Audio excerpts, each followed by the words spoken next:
Hello à tous, ici Sam, j'espère que vous allez bien. Bienvenue chez moi de nouveau. Aujourd'hui, je vais vous parler d'un produit qui aura un petit peu le même profil que la Anta, dont je vous ai parlé il n'y a pas longtemps, qui était mon coup de cœur de l'année 2025 pour le trail. Puisqu'il s'agit d'une marque que j'ai découvert à l'UTMB en 2025, une marque dont j'avais jamais entendu parler. Moi, je suis très friand de marques dont j'ai jamais entendu parler, donc je suis allé discuter pas mal avec les personnes qui étaient sur le stand. Donc, il s'agit de la marque Tsubo, qui a été quand même fondée en 1998, il y a un sacré moment, par un des anciens designers de chez Reebok, du nom de Rick O'Rourke, donc un Britannique, qui avait pour ambition de lancer une marque de chaussures qui soit belle et agréable à porter. No shit, bro. C'est vrai que je connais énormément de gens qui ont pour ambition de créer une marque de chaussures qui soit dégueulasse et qui fasse mal aux pieds. Anyway, pas très original, mais ok. Donc le terme Tsubo, il signifie en japonais acupression ou point de pression en médecine japonaise. Donc forcément, on a une notion de confort. Apparemment, ils ont toujours mis vraiment l'accent, je rigole, mais ils ont apparemment vraiment toujours mis l'accent sur l'ergonomie des semelles. Ils font principalement des chaussures de lifestyle depuis leur création. C'est des choses justement un petit peu comme Anta dont je vous ai parlé la dernière fois. Ils font des chaussures lifestyle avec des designs dont nous on n'est pas trop friands ici. Mais par contre, ça fait quand même un moment que ça existe. Leur logo, c'est le petit scarabée que vous voyez à l'arrière de la chaussure. Je vous le mets en gros plan à l'écran. Alors, je n'ai pas trouvé pourquoi ils ont choisi ça comme logo, mais en tout cas, ça a le mérite d'être assez facilement reconnaissable. En 2008, le groupe Dekers Outdoor rachète la marque, ce qui a permis d'étendre assez considérablement leur réseau de distribution. La marque a continué à avoir un certain succès, toujours dans la chaussure lifestyle. Et depuis peu de temps, j'ai un petit trou dans mes recherches, dans la chronologie quand je fouille un petit peu, mais tout ce que je sais, c'est qu'aujourd'hui, la marque est détenue par des Japonais, notamment par un CEO qui s'appelle Maximus Liu, et depuis quelques temps, ils se mettent à faire des chaussures de trail. Quand j'ai découvert la marque sur le salon, j'ai été discuter, donc, comme je vous le disais tout à l'heure, avec les personnes. Et fun fact, pendant que je discutais avec eux, le CEO de la marque était littéralement en train de courir l'OCC. Au moment où je parlais avec eux, il a fini en 9h20 à sa 146e position, je crois, qui est un classement assez moyen, si je peux me permettre. Mais par contre, j'admire la démarche. Donc vous voyez, il y a pas mal de similitudes avec Anta, pour ceux qui avaient vu la vidéo à l'époque. C'est des marques qui existent depuis très longtemps, dont on n'a jamais trop entendu parler, qui faisaient beaucoup de lifestyle, qui ont du coup engrangé beaucoup d'expérience et de budget, et qui maintenant se mettent à développer des produits trail. Je pense que ça peut aller très très vite, du coup, quand on a un tel carnet d'adresses au niveau des fournisseurs, qu'on est quand même connu, pas forcément en France, mais qu'on est connu dans beaucoup de pays, qu'on sait déjà chez qui se fournir, etc. Et qu'ils ont juste l'idée de faire une nouvelle branche trail. Ils ont quand même des raccourcis déjà bien établis au niveau des usines et des fournisseurs, etc. Donc, ils n'ont plus qu'à pondre l'idée et à la faire fabriquer. Donc, on a ici la Trail Racer, qui est encore un prototype, qui est du coup, comme vous pouvez le voir, un modèle avec beaucoup de stacks, assez élégant, je dois dire. J'aime bien la couleur, moi, dans les tons blancs, beige et gris, comme ça, là. C'est assez joli. Du coup, qui va être un modèle forcément typé ultra. Du coup, Maximus était justement en train de courir l'OCC avec cette chaussure-là. Alors, il y avait deux autres modèles sur le stand. Je crois que c'est la Tsubo RS 2.0. J'aurais dû les prendre en photo pendant que j'y étais. Je vais essayer de vous trouver des images sur leur Instagram parce que je crois que je les ai vues là-bas sur leur Instagram. Parce que, encore une fois, c'est assez mystérieux. Maintenant que je regarde sur Internet, ces chaussures-là, je ne les vois pas. Alors que, pour le coup, quand elles étaient sur le stand, je ne parle pas de celle-là, hein, je parle des deux autres modèles qui étaient sur le stand avec un stack un peu moins gros. Ça avait l'air d'être des modèles qui étaient chez eux, qui étaient déjà commercialisés. Et, enfin, voilà quoi, un modèle un peu monnaie courante chez eux. Et quand je vais voir sur Internet, je ne les trouve pas, même sur leur site. Donc, c'était des modèles avec un petit peu moins de stack. J'ai mis le pied dedans. Bon, je trouvais que c'était assez standard. C'était un fit un petit peu normal, j'ai envie de dire, un petit peu cintré. Un stack pas énorme et une mousse pas hyper fun, mais quelque chose qui semblait faire le taf et qui avait l'air assez fiable. Et du coup, on avait ce proto qui était du coup beaucoup plus orienté ultra distance. Moi, ce qui m'a interpellé, c'est que la semelle Vibram, alors même quand on parle d'une marque que vous n'avez jamais vue, évidemment, une semelle Vibram, c'est tout de suite gage de qualité et d'un certain niveau de recherche de qualité chez les marques. Semelle Vibram assez agressive, comme vous pouvez le voir. Des crampons assez vénères, assez agressifs, en forme de T, du coup, comme Tsubo, avec pas mal de zones à jouer. Alors, vous savez que moi, je critique toujours un peu ça, parce que c'est toujours la même chanson. On fait ça pour gagner un petit peu de flex. Voilà, là, pas du tout. C'est vraiment une planche de bois, quoi. et un petit peu de poids, sauf qu'en fait, c'est aussi autant de prétextes pour que vos morceaux de semelle se décollent dès que vous allez faire vos courses avec. Au niveau de la midsole, on est sur une EVA. J'ai discuté avec eux, c'est de leur source, c'est de l'EVA. Donc, on est sur quelque chose qui est très fat, très épais, parce qu'on a un stack de 40 à l'arrière et 35 à l'avant, avec du coup, vous l'aurez compris, un drop de 5. Donc 40, c'est quand même assez balèze. On est sur une EVA assez classique. Donc, alors c'est sûr que c'est protecteur, ça amortit, etc. Maintenant, ça reste un petit peu terne en termes de sensation. On s'est tous habitués à des mousses un petit peu plus vivantes dernièrement. Alors, je ne sais pas si le modèle définitif sera toujours sur la même mousse. Mais en tout cas, c'est un petit peu lourd, puisque je l'ai quand même pesé à, tenez-vous bien, 340 grammes en 43. J'aurais aimé un 44, mais ils n'avaient que du 43.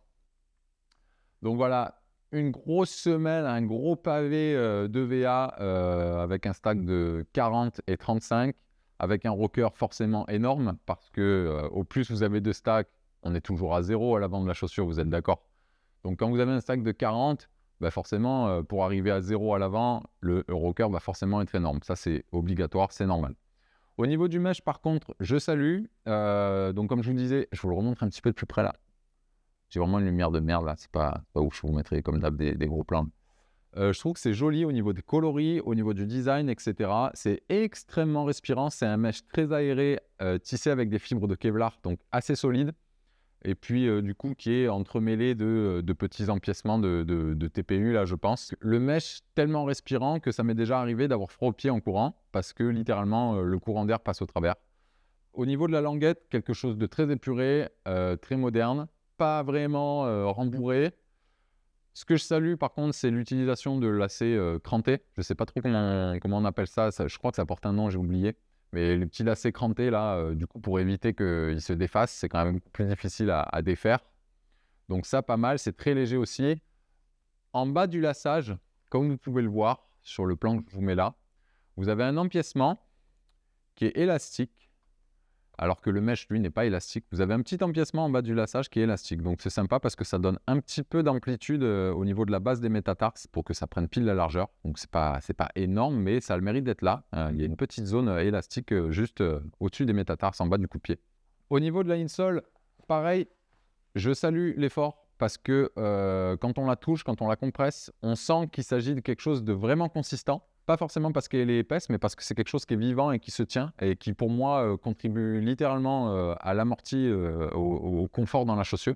C'est pas juste un truc de remplissage. Là, pour moi, vraiment, là, il y a une midsole qui sert à quelque chose, qui a vraiment une forme et un certain amorti sous le talon et tout ça. Au niveau du contour de la cheville, du coup, on est forcément un petit peu plus rembourré. Pas si structuré que ça. Vous voyez, je peux quand même écraser l'arrière de la chaussure.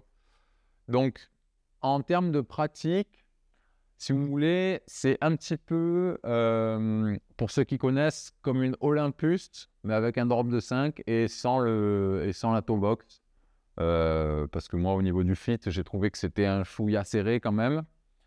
Et puis, même si je salue l'effort, parce qu'on voit qu'il y a eu quand même un effort sur le design, sur l'utilisation du Vibram, sur l'utilisation des lacets, le mesh, pour moi, il est très réussi. En pratique, ils ont encore des progrès à faire. Donc, je ne sais pas à quel point la chaussure aura encore évolué avant de sortir, parce que sa sortie est prévue pour le printemps ou l'été cette année, 2026. Donc, vous risquez de les revoir à l'UTMB. D'ailleurs, je vous encourage, comme je le disais la dernière fois, je vous encourage à aller voir toutes ces petites marques que vous ne connaissez pas. Encore une fois, elles ne sont pas toutes de bonne qualité. J'en ai vu, ou même quand le gars me présentait le produit, j'étais un peu dubitatif. Ça se voyait que ça se décollait déjà et tout. Enfin bref. Mais quand même, vraiment, je vous le redis dans cette vidéo encore, intéressez-vous à toutes ces petites marques. C'est génial de voir toutes les petites, tous les efforts que font des petites équipes par-ci par-là. Et il y a des choses des fois qui sortent vraiment du lot, notamment la Saker dont je vous ai parlé l'autre jour, qui est pour le coup vraiment la chaussure que j'ai préférée en 2025. Donc voilà, comme je vous disais tout à l'heure, le produit, il n'est pas forcément hyper abouti pour moi. En pratique, il y a encore des efforts à faire, il y a encore des marges de perfection. Il y a une chose dont je voulais vous parler, c'est que, je ne sais pas si vous arriverez à le voir là, mais en fait, la semelle, elle est un petit peu en pyramide à l'avant, quand vous regardez la chaussure d'en face. Donc, ça déborde un peu ici, et ça déborde un peu beaucoup à l'extérieur, je trouve. Du coup, Alors, ce qui est commun, regardez bien l'écran, ce qui est commun, c'est que quand on est dans une pente comme ça, on a peur de se tordre la cheville vers l'extérieur, ok? Là, en fait, le offset, comment dire, le déport, ça dépasse tellement là qu'en fait, c'est gênant quand vous êtes dans l'inverse. Quand vous êtes sur une pente comme ça et que vous mettez le pied là, je vous assure que ça dépasse tellement qu'en fait, ça vous envoie le pied à l'intérieur. Et du coup, vous avez votre pied qui, au lieu de rester bien là, va faire ça dans la chaussure. Il va avoir tendance à vriller. Donc moi, j'aurais fait ça un petit peu moins large à l'avant. Alors bien sûr, question de stabilité, etc. Sauf qu'en fait, quand vous êtes dans un minimum de dévers, c'est hyper désagréable. Et comme, encore une fois, d'habitude, c'est dans l'autre sens qu'on a peur des dévers parce qu'on a peur de se tordre la cheville. Ben là, en fait, ça vous envoie le pied vers l'intérieur parce que ça déborde trop, quoi. Donc ça, c'est pas très agréable aussi. En termes de sensations, comme je vous disais, on est sur une EVA assez classique. Alors oui, c'est très protecteur. Il n'y a pas de problème, sauf que bon, c'est pas non plus hyper joueur. C'est un petit peu désuet pour moi. Si c'était sorti il y a 8 ans, j'aurais dit ouais, aucun problème. Mais là, on commence à être sur une mousse qui va être quand même un petit peu à la traîne par rapport à ce qui se fait actuellement chez les autres. Donc voilà pour la Tsubo Trail Racer, qui est, je vous le rappelle, encore un prototype qui sort cette année. 340 grammes, un stack de 40 à l'arrière, 35 à l'avant, un fit que je qualifie de normal. Donc là, on va être plus sur des fits à la Oka, etc., qui vont être un petit peu pointus sur l'avant du pied. Une mousse perfectible, un mesh par contre de très bonne qualité, très très très respirant. Bravo pour les lacets. Donc voilà, vous risquez de les voir à l'UTMB en 2026 parce que le produit sera normalement sorti entre-temps. Quand je vois qu'ils étaient déjà là l'année dernière et que le produit va sortir bientôt, il n'y a aucune raison qu'il ne soit pas là à l'UTMB 2026. Allez jeter un œil, allez essayer. Ils avaient plusieurs paires, hein. Moi je suis parti avec celle-là, mais ils avaient plusieurs paires, donc il y avait moyen de tester. Donc n'hésitez pas à aller essayer, vous savez mon discours sur ça, n'hésitez pas à aller discuter avec les gens, ne restez pas dans votre coin à juste regarder la chaussure et à repartir. Parlez avec les gens, c'est super intéressant de voir d'où viennent les marques, quels produits ils utilisent, quels sont leurs objectifs, etc. Moi j'adore faire ça et je vous encourage à faire la même chose. Donc voilà pour ce nouvel ovni, entre guillemets. Je ne sais pas trop ce que vous pourrez faire de cette review, mais enfin, en tout cas, moi, ça m'intéresse beaucoup de parler de matériel et je trouve que c'est très intéressant de vous présenter aussi des produits sur lesquels il n'est pas encore possible de mettre la main et encore moins en Europe. Donc voilà, je vous remercie d'avoir regardé. N'hésitez pas à mettre un petit like sur cette vidéo, à poser vos questions en commentaire. Je vous remercie, à la prochaine, ciao!